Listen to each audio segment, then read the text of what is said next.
Kita bakal ke theme park yang hotelnya gila, ini keren banget sih. Pas kita buka pintu, langsung ada roller coaster. Asli ini mimpi gue banget dari dulu. Bakal seru banget sih.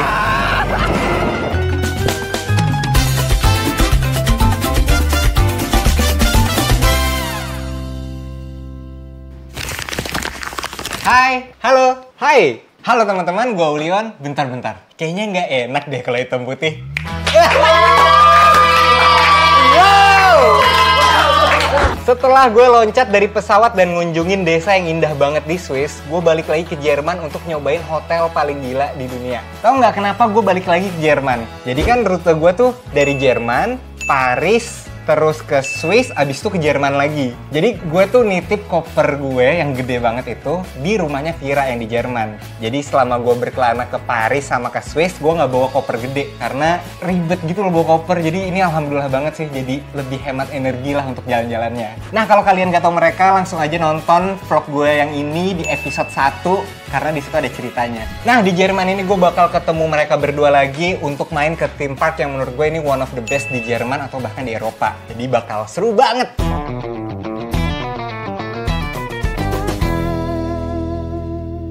Kali ini gue pengen mengunjungi salah satu theme park terbaik di Jerman. Bukan yang terbaiknya, ini kayaknya peringkat kedua sih. Karena yang pertamanya itu, kalau misalnya di Google tuh ada Europa Park. Dan itu ada vlognya di sini, jadi kalau kalian mau nonton silakan. Nah, kita sekarang ke Phantasialand. Lokasinya itu ada di kota Köln, atau di Inggrisin tuh nama kotanya Cologne. Koloknya, gue nggak tahu cara nyebutnya gimana. Dan yang enaknya adalah theme park ini deket banget sama kota itu. Jadi kita kayak naik bis aja tuh nyampe gitu. Jadi nggak perlu ribet-ribet untuk nyari transportasi. Terus gue nginep di hotel yang menurut gue ini keren banget. Ini one of my dream dari dulu. Yaitu adalah hotel yang depannya persis roller coaster. Itu tuh kayak jaraknya mungkin 1,5 meter.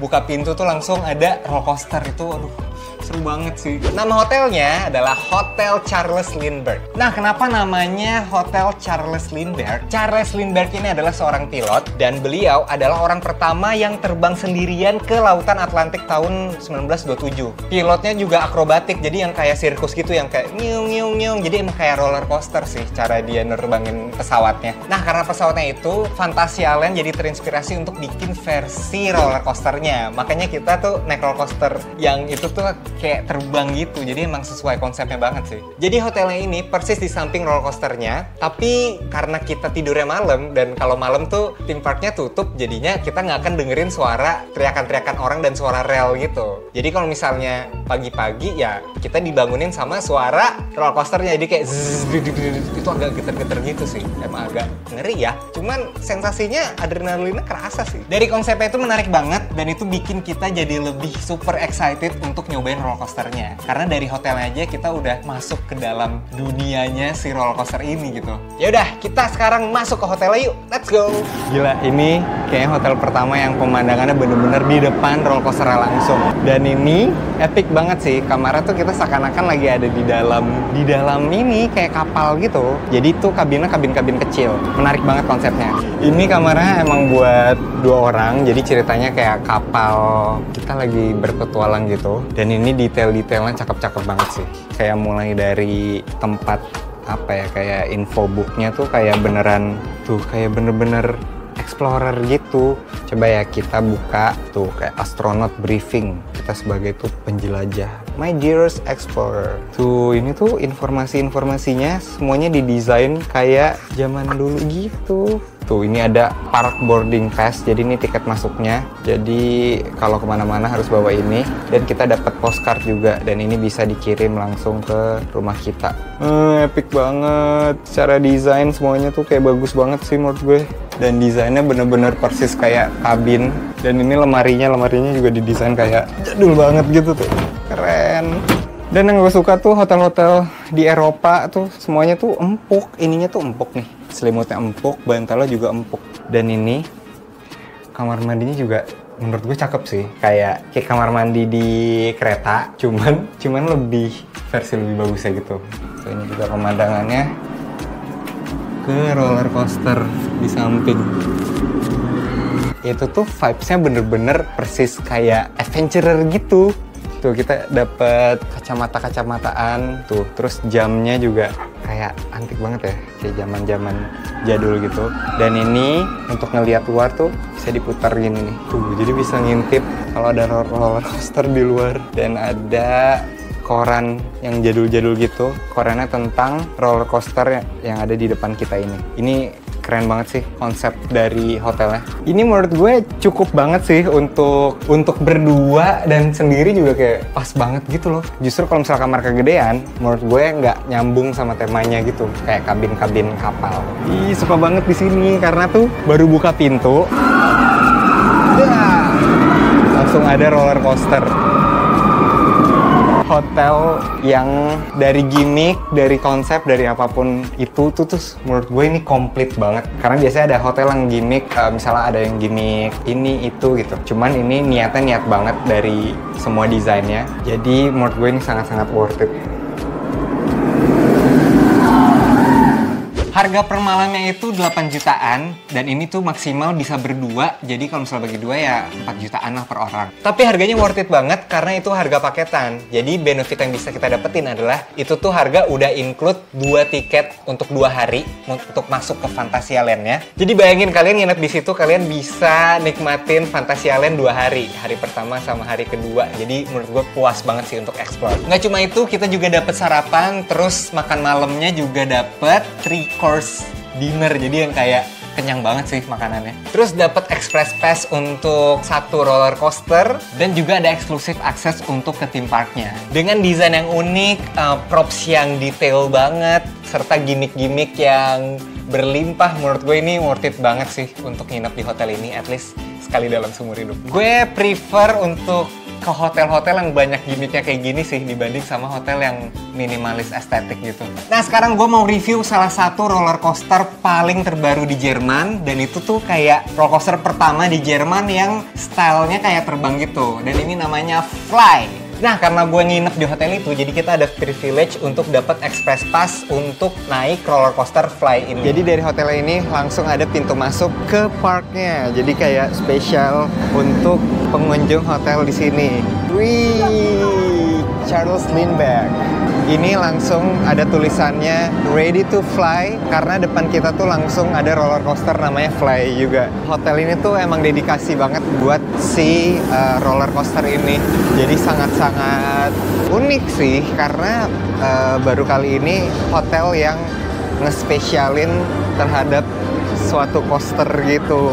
Jadi ini tuh ada jalur khusus dari hotel menuju ke roller coaster Fly. Jadi emang sespesial itu sih konsep roller coaster ini. Mungkin karena di Jerman tuh teknologinya terkenal banget ya, canggihnya. Jadi gue pas naik roller coaster ini tuh ngerasa teknologinya tuh kerasa banget kerennya. Jadi kita dari duduk tiba-tiba diputer-puter dulu gitu untuk bisa maju ke jalurnya. Jadi ini kayaknya emang cuma ada di Jerman deh modelnya kayak gini gitu. Tapi entah kenapa gue ngerasa roller coaster ini gak gue masukin ke dalam kategori ekstrim, karena gue expect lebih cepet sih dari speednya. Tapi ternyata kayak biasa aja sih, nggak yang terlalu cepet-cepet banget. Jadi menurut gue ini kurang menantang. Cuman yang bikin spesialnya adalah ini tuh roller coasternya terbang. Jadi sensasi nungging pas lagi naik roller coaster tuh ini something new banget sih. Sebenarnya ada di Universal Studios Japan, mirip-mirip kayak gitu. Cuman menurut gue yang di Jepang tuh jauh lebih ekstrim daripada yang di Jerman. Apakah gue mau naik lagi? Tentu iya, karena ini dari dekorasi keren banget. Kita bener-bener kayak lagi di dunia lain. Dan kayak ada asap-asap gitu, jadi kayak ngerasa ini keren banget sih roller coasternya. Estetik banget. Fantasia Land ini kalau diterjemahin ya Dufan, Fantasia, Land, dunia fantasi. Iya ya? Dufan banget ya. Jadi yang gue suka di Fantasia Land ini tuh theme parknya well props gitu loh. Productionnya bagus banget. Meskipun nggak gede-gede banget. Nah, yang gue suka banget dari theme park ini adalah theme park tuh sebenarnya nggak terlalu besar. Jadi tuh dekorasinya maksimal banget setiap area. Bisa dibilang theme park ini tuh berhasil kita tuh masuk ke dalam dunia yang diciptain sama theme parknya ini gitu. Gue ngebandinginnya sama Disneyland sih. Disneyland tuh kayak luas, jadi dekorasinya nggak yang terlalu padat, tapi tetap bagus. Nah, kalau Fantasia Land ini nggak terlalu besar, tapi dekorasinya maksimal. Jadi padat props banget di theme parknya itu. Which is gue suka banget sih.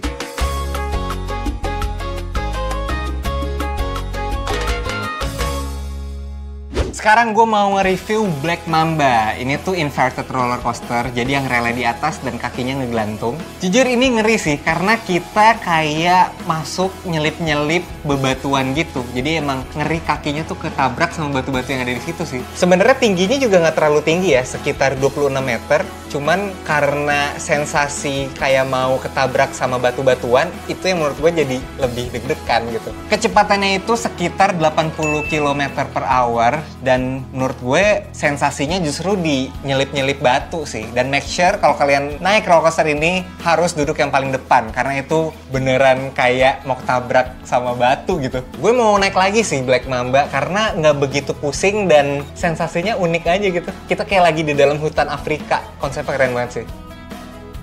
Di sini ada family roller coaster namanya Colorado Adventure. Ini gue kira cupu ya, tapi ternyata gak cupu-cupu banget sih. Karena ada satu momen di mana kita tuh masuk ke dalam goa, terus gelap gulita. Jadi tiba-tiba belok kanan, tiba-tiba belok kiri. Jadi lumayan serem sih kalau misalnya untuk bawa bocil gitu. Tapi meskipun ini family roller coaster, speednya gue suka banget. Kadang tuh yang gak terlalu cepet, kadang juga gak terlalu lambat. Jadinya kayak enak aja sih untuk naikin sepanjang rel itu.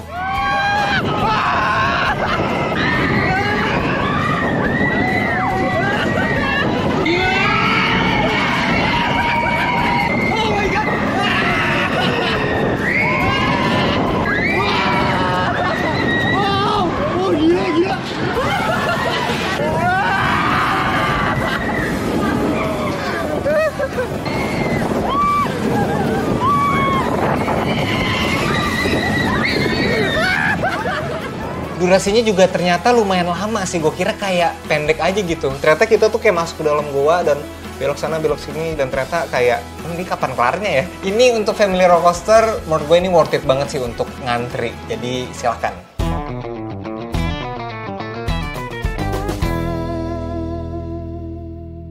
Yang serunya, meskipun di sana cuacanya lagi dingin banget kayak belasan derajat, tapi kita tetap naikin wahana air yang ada di sana dan ini salah satu wahana air tercuram di dunia, namanya Chiapas. Ini mirip kayak Niagara yang di Dufan, tapi gimmicknya juga banyak ya. Ada gimmick kita bisa berdisko di dalam.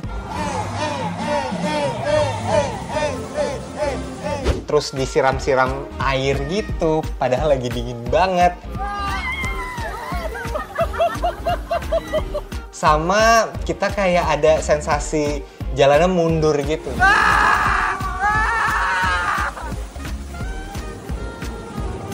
Surprise yang, hah kok ini ya banyak banget gimmicknya ya. Ini juga salah satu wahana yang ngantrinya paling banyak dan menurut gue ini worth it sih untuk diantriin. Guys, siap-siap guys, siap-siap. Oh my god.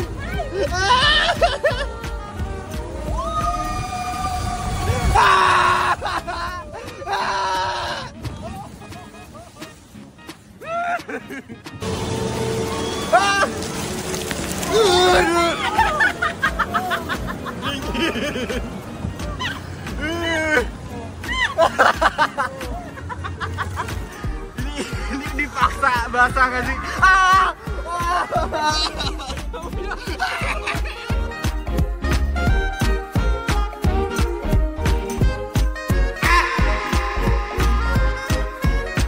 Gila basah banget. Pertama kali naik kayak Niagara, cuman ternyata diguyurnya full.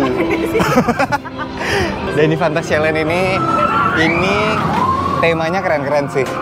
Jadi bener-bener kayak di dunia lain gitu, di dunia yang mereka ciptakan sendiri. Jadi karena theme parknya itu gak gede-gede banget, makanya kayak kelihatan semuanya tuh pack gitu loh. Jadi kalau misalnya kita masuk ke satu area itu bener-bener semuanya di desain yang bener-bener kayak dunia lainnya gitu. Ini gua kayak dunia kayak apa ini ya? Kayak zaman-zaman perang gitu. Dari tempat yang tadi, terus tiba-tiba kita pindah ke Chinatown, jadi bener-bener pindah dunia lain lagi nih.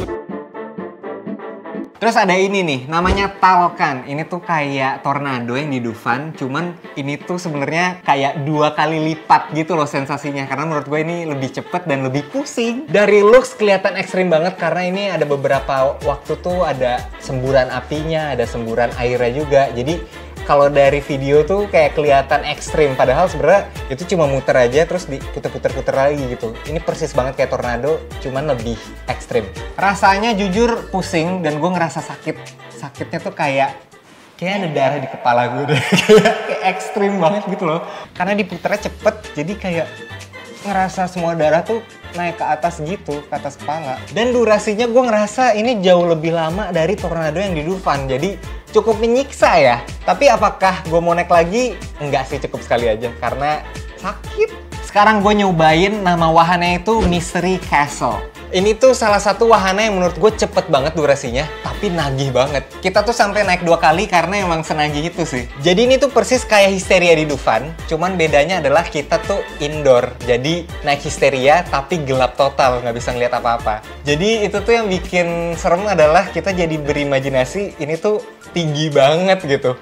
Jadi kita nggak tahu ini setinggi apa atau sependek apa, dan menurut gue itu sih letak ngerinya. Nah, ada satu area di Phantasialand yang gila, gue suka banget sih ke area ini. Kita kayak masuk ke zaman medieval dan kayak misteri gitu sih. Jadi ada dekorasi yang bebatuan, terus ada rumah-rumah kayu gitu. Seperti yang gue bilang tadi, karena park ini sebenarnya nggak gede-gede banget, jadi dekorasinya tuh untuk setiap area tuh maksimal banget. Jadi pas masuk ke area ini, gue kayak, wah ini kita kayak di dunia lain gitu. Berhasil banget sih untuk dekornya. Nah, di area ini ada 2 roller coaster yang gue suka banget. Ini tuh ada yang cupu sama ada yang ekstrim. Mari kita bahas dua-duanya. Nah, roller coaster ini gue bisa bilang ini kategori roller coaster cupu. Ini tuh kayak family coaster, cuman yang uniknya adalah ini tuh roller coasternya bisa maju dan mundur. Jadi ada sensasi yang berbeda. Terus karena di area ini tuh kayak kota-kota kayu dan ada bebatuan banyak gitu, jadinya kita nyelip-nyelip bebatuan gitu, jadi kayak ngeri, kayak mau ketabrak. Kayak seneng banget deh Phantasialand untuk bikin something yang kayak ngeri untuk nabrak kanan kiri gitu. Dan ini menyenangkan sih ternyata. Cuman somehow gue kayak, kayaknya cukup sekali aja deh naik ini. Karena treknya nggak begitu panjang, meskipun seru, tapi kayak kalau ngantri panjang kayaknya enggak sih.